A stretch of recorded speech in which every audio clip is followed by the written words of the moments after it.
Bismillahirrahmanirrahim. Assalamualaikum warahmatullahi wabarakatuh. Waalaikumsalam. Alhamdulillah wassalatu wassalamu ala Rasulillah wa ala alihi wa sahbihi ajma'in. Amma ba'd. Bapak dan ibu-ibu jamaah salat subuh rahimani wa rahimakumullah. Di sini saya akan melanjutkan membacakan ringkasan daripada kitab Tauhid. Kita akan lompat satu dalil, yaitu hadis yang sangat panjang terkait dengan masuknya sebagian kaum muslimin yang masuk surga tanpa hisab dan tanpa azab. Namun kita ke bab yang berikutnya, yaitu bab takut kepada dosa syirik. Di dalam bab ini ada beberapa dalil yang dibawakan oleh mu'allif Syekh Muhammad At-Tamimi rahimahullah ta'ala. Dalil yang pertama yaitu surat An-Nisa ayat 48. Allah Subhanahu wa ta'ala berfirman, Innallaha la yaghfiru ayyushraka bihi wa yaghfiru ma duna dzalika liman yasha. Wa may yusyrik billahi faqad iftara itsman 'azima. Yang artinya, sesungguhnya Allah tidak akan mengampuni dosa syirik, dan Dia mengampuni segala dosa yang selain dari syirik itu bagi siapa yang dikehendakinya. Barang siapa yang mempersekutukan Allah, maka sungguh ia telah berbuat dosa yang besar. An-Nisa ayat 48. Jamaah salat subuh rahimani wa rahimakumullah. Ayat di atas bisa diambil beberapa faedah. Antara lain adalah yang pertama, barang siapa meninggal sedang ia membawa dosa syirik akbar, syirik besar, ia pasti masuk neraka. Saya ulangi, barang siapa meninggal sedang ia membawa dosa syirik akbar, syirik besar, ia pasti masuk neraka.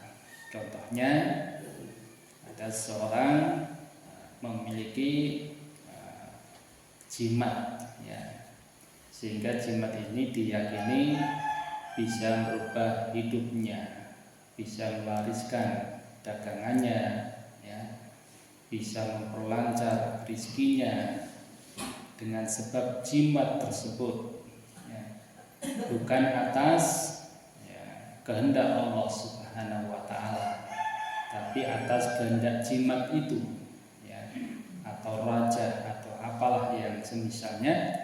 Maka bila mana meninggal dunia masih punya keyakinan yang seperti itu, nah ini termasuk perbuatan syirik akbar, syirik besar. Sehingga kalau meninggal dalam kondisi yang seperti itu, maka berujung kepada api neraka. Orang tersebut akan masuk neraka. Waliyadzubillah. Kemudian yang kedua, barang siapa meninggal di atas akidah tauhid dengan membawa dosa-dosa besar selain syirik, maka dosa-dosanya akan diampuni Allah jika dikehendaki olehnya, yakni oleh Allah Ta'ala. Jadi ibaratnya pelaku dosa besar, di mana dosa besar ini dosa yang selain mukafirah, yang menyebabkan seseorang keluar dari Islam, itu bentuknya maksiat tetapi tidak sampai mengeluarkan pelakunya dari Islam, dan pelakunya masih berakidah yang lurus, hanya menyembah Allah Subhanahu wa taala dan tidak pernah menyekutukan Allah, maka di akhirat adalah tahta masyiatillah. Jadi apakah orang tersebut itu diampuni oleh Allah kemudian masuk surga atau bagaimana, maka di akhirat itu di bawah kehendak Allah Subhanahu wa taala, ya, tahta masyiatillah. Jika Allah berkehendak, maka Allah akan ampuni orang tersebut dan masuk ke dalam surga, ya, walaupun punya dosa, begitu. Atau sebaliknya, kalau Allah berkehendak, maka Allah, ya, belum mengampuninya, kemudian Allah siksa orang tersebut sampai kepada apa yang Allah telah kehendaki, yaitu berupa ampunan, dan kemudian dimasukkan ke dalam surga. Nah, baik. Kemudian yang ketiga, ayat di atas sebagai bantahan atau sebagai sanggahan terhadap kelompok Khawarij. Khawarij itu sebuah kelompok yang sangat ekstrim, sehingga ketika ada seorang muslim melakukan dosa besar langsung dihukumi kafir. Nah, di antaranya seperti itu.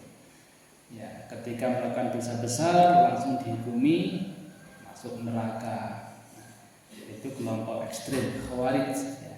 Dan ini termasuk, ya, kelompok yang sesat dalam Islam. Ya, jadi ayat di atas sebagai bantahan terhadap kelompok Khawarij yang serampangan dalam hal apa? Yaitu serampangan dalam mengkafirkan pelaku dosa besar, ya.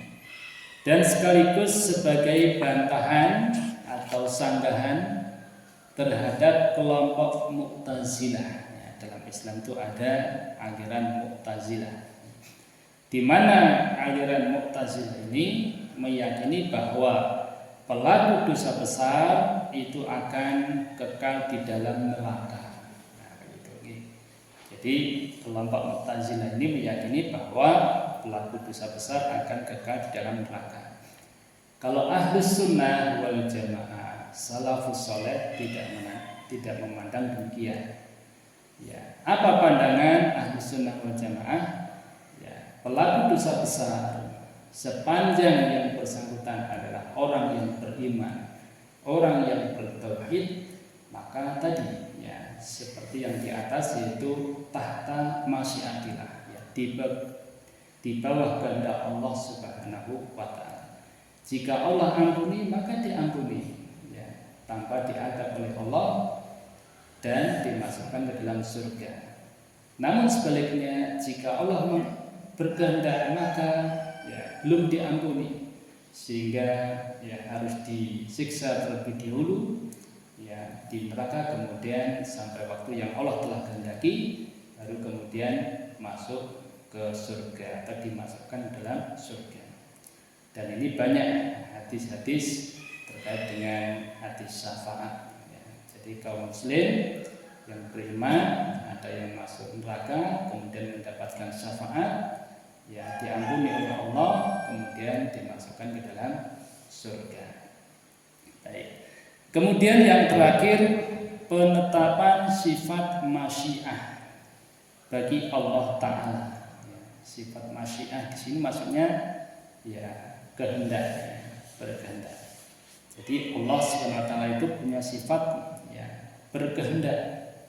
Jika Allah berkehendak, maka berbuat demikian. Jika Allah berkehendak, maka berbuat demikian.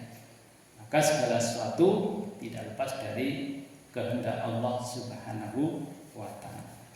Saya kira demikian yang bisa disampaikan pada pagi hari ini. Dan sebelum saya tutup, kami ikut berduka cita dan mewakili takmir masjid, ya, atas musibah yang menimpa sebagian santri dari Pondok Pesantren Islam Pesantren bin Bas, Yayasan Majelis Al-Quran Islami, di mana pada Jumat siang mengalami kecelakaan ketika hendak mengikuti perlombaan tahfidzul Quran di Universitas Sultan Agung Semarang. Ya. Dan qadarullah, ya, mobil yang dinaiki oleh para yang akan ke lomba tersebut, yakni mengalami kecelakaan di Semarang, sehingga beberapa santri terluka, ada yang parah, ada yang sedang, dan 4 di antara mereka meninggal dunia. Inna lillahi wa inna ilaihi raji'un. Ya, kita ini semuanya milik Allah dan akan kembali kepada Allah Subhanahu wa Ta'ala. Ya, semoga para korban semuanya mendapatkan husnul khotimah, diampuni dosa-dosanya dan diterima akan amal-amal baiknya, dan semoga Allah tempatkan mereka semuanya di tempat yang mulia di sisinya. Saya kira demikian. Jazakumullah khairan. Terima kasih. Dan mari kita tutup kajian ini dengan membaca doa kafaratul majlis. Subhanakallahumma wa bihamdika asyhadu an la ilaha illa anta astaghfiruka wa atubu ilaik. Wassalamualaikum warahmatullahi wabarakatuh.